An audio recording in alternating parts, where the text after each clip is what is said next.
সৈয়দ জামিল সাহেব আকরামুল হক ভাই লিখেছেন, সৈয়দ জামিল নিয়োগকর্তাদের ইচ্ছা অনুযায়ী মামুনুর রশিদ ও ফেরদৌসী মজুমদারকে শিল্পকলার মঞ্চে উঠতে নিষেধ করেছেন। তার ফতোয়ার পকেটে হয়তো আরও অনেক নাম আছে, যথাসময়ে বের করবেন।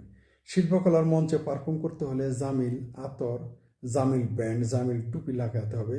জামিল আতরের বোটকা গন্ধে মৌ মৌ না করলে আপনি শিল্পকলার চৌহদ্দিতে ঢোকার অনুমতি পাবেন না, লিখেছেন আকরামুল ভাই, আমাদের অনেকের সবার শ্রদ্ধেয় আকরামুল হক ভাই। এই হচ্ছে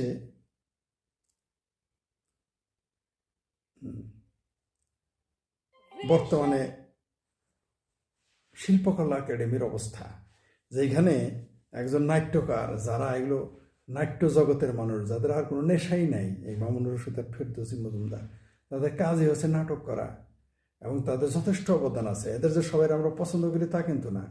মামুনুর রশিদ ছাড়া আমার অত সুবিধাবাদী মানুষ মনে হয় নাই, তারপরেও বলতেছি, কারণ তাকে মতো লোককে, আমাদের টাঙ্গাইলের লোক, ঠিক আছে, আমাদের টাঙ্গাইলের পোলা 196 তোলা জানে কি জামাল সুতমারানির বলা জানে না। এখন এই জামাল সাহেব নিজেকে, জামিল সাহেব নিজেকে আবার মুক্তিযুদ্ধ দাবি করেন, আবার বলে সেই আপনি কোনো, আমি কোনো বঙ্গবন্ধু নেই। আপনার মতো জামিল বঙ্গবন্ধুর কোন পাল্লা পাল্লা ওরা ফেলানো যাবে? শেখ মুজিবের যদি আপনার মতো জামিল 1 লাখ জামিল, 1 কোটি জামিল বঙ্গবন্ধুর কোন পাল্লা ফেলানো যাবে? শেখ মুজিবই এই বাংলাদেশ এবং শেখ মুজিব অবিচ্ছেদ্য অবিচ্ছেদ্য। আপনি জামিল বঙ্গবন্ধুর না ডাকলে কি যায় আসে? আপনি জামিলে কে চিনবে? ওই যে আসছেন জামাত হেফাজতের করুণায় দয়ার পাত্র হওয়ার কারণে আপনি চলে আসছেন। আমরা তখনই সন্দেহ করেছিলাম, আমাদের অনেক শুভাকাঙ্ক্ষীরা একটু মনক্ষুণ্ণ হয়েছিল আমরা যখন তার সমালোচনা শুরু করি। এমনকি তাদের কারণে আমরা সমালোচনার ধারটা কমিয়ে দিই, তাদের কারণে অনেকের, আমাদের পছন্দের লোকের পছন্দ সে। কিন্তু এখন তো বুঝতে পারছি, এগুলো আমরা আগেই জানি। এই মামুনুর রশিদ স্যার 24 আন্দোলনের তিনি যুক্ত হয়েছিলেন, তিনি তার এই ছাত্রদের আন্দোলনের যুগে আমরা জানতাম। তারা তো বড় বড় পণ্ডিত, তারা জানেন, আমরা জানতে পারি, তারা জানতে পারেন, এটা দুঃখ রাখার আর কিছু নাই। যাই হোক, আকরামুল হক বা আরেকটা সুন্দর কথা বলছেন যে এই লিস্ট আরও দীর্ঘ হবে, কারণ আসলে তো এই মামুনুর রশিদ এবং ফেরদৌসী মজুমদারকে দিয়ে শুরু, এটা আমরা জানি। অথচ এই মামুনুর রশিদ কিন্তু আওয়ামী লীগের কট্টর সমালোচক ছিলেন। শিল্পকলা একাডেমি ডিজি হওয়ার আগে, শিল্পকলা একাডেমির পরিচালক হওয়ার আগে, দায়িত্ব নেওয়ার আগে মামুনুর রশিদ কিন্তু বহুবার তিনি আওয়ামী লীগের সমালোচনা করেছেন। তারপর তিনি একটা দায়িত্বপ্রাপ্ত হওয়ার পর আওয়ামী লীগের সমালোচনা করেন নাই। আশ্চর্যের ব্যাপার, তাদেরকে নিষিদ্ধ করে দিল। সারাবার বলছেন আমি তো কোনো অপরাধ করিনি, প্রতিবাদ না করে অপরাধ করিনি। যাই হোক, অজুহাত, এই যে নাটক বন্ধ করে দিলেন জামিল সাহেব, বললেন যে পুরে দিত, এটা একটা অজুহাত ছিল, আমরা জানি। তিনি নিজেও চান না নাটক হোক, তিনি চাইলে ওই দিন নাটক হতো, তিনি চান নাই, তাই নাটক হয় নাই। ওই যে পুরে দিবে, করে দিবে, পুরে দেখ না, নাট্যমঞ্চ পুরে দেখ, তারপরে দেখা যাক কি হয়। এত কিছু পড়ছে, নাট্যমঞ্চ পড়লে আপনার সমস্যা কি? আপনার বাপের টাকা যাইতো, নাট্যমঞ্চ পুরে দিল ঠিক করতে গিয়ে আপনার বাপের টাকা যাইতো।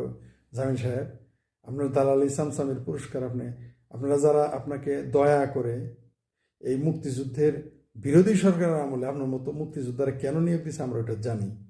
বেছে বেছে আপনাকে কেন দিল, আর কারো দিতে পারলো না?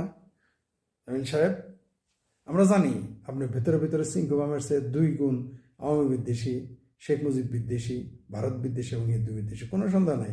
এখন অনেকে আমার এই কথা রাগ করতে পারেন, ভেতরে ভেতরে তাই। আমরা অনেক শিল্পকলা, অনেক নাট্য ব্যক্তিত্ব রয়েছি যারা চরম সাম্প্রদায়িক। জামিল সাহেব তো আর দেবতা হয়ে আসেন, আলাদা গ্রহ থেকে আসেন নেই। আমরা 21 পদকপ্রাপ্ত লোকের দেখছি সে কত বড় সাম্প্রদায়িক, কত নাচ গানের মধ্যে থাকে ক্লিনশেট, তারপরেও দেখবেন যে চরম সাম্প্রদায়িক। আমরা চিনি তাদের। আপনি মুক্তিযুদ্ধ করেছেন, বড় বড় গল্প করেন, আমরা এও জানি যে মুক্তিযুদ্ধ আজীবন মুক্তিযোদ্ধা নাও থাকতে পারে, কিন্তু রাজাকার আজীবন রাজাকার। আপনি জামিল সাহেব জামাতের সমালোচনা করতে দেখি না। আমরা মুক্তিযুদ্ধ কার বিরুদ্ধে করছেন? ভারতের বিরুদ্ধে না তো আবার। যাই হোক, মুক্তিযোদ্ধাদের আমি স্যালুট করি, আমি মুক্তিযোদ্ধাদের মনে করি তারা জাতির শ্রেষ্ঠ সন্তান।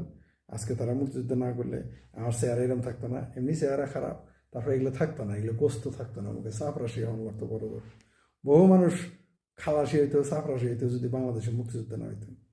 যদি শেখ মুজিবের জন্ম না হইতো তাহলে বাংলাদেশে বহু লোক চাপরাশি আর খালাসি হইতো। কিন্তু দেখবেন যে তারাই বেশি চাপা মারে, তারাই বেশি বিরোধিতা করে। এটি হচ্ছে জাতির দুঃখ। তো জামিল সাহেব, আপনি যতই জামাতি হেফাজতিদের কোলে উঠে নাচেন, তাদের প্রেসক্রিপশনে চলেন, এটা না আপনার জন্য ভালো কিছু হবে, না শিল্প সংস্কৃতির জন্য ভালো হবে, নাটকের জন্য ভালো হবে।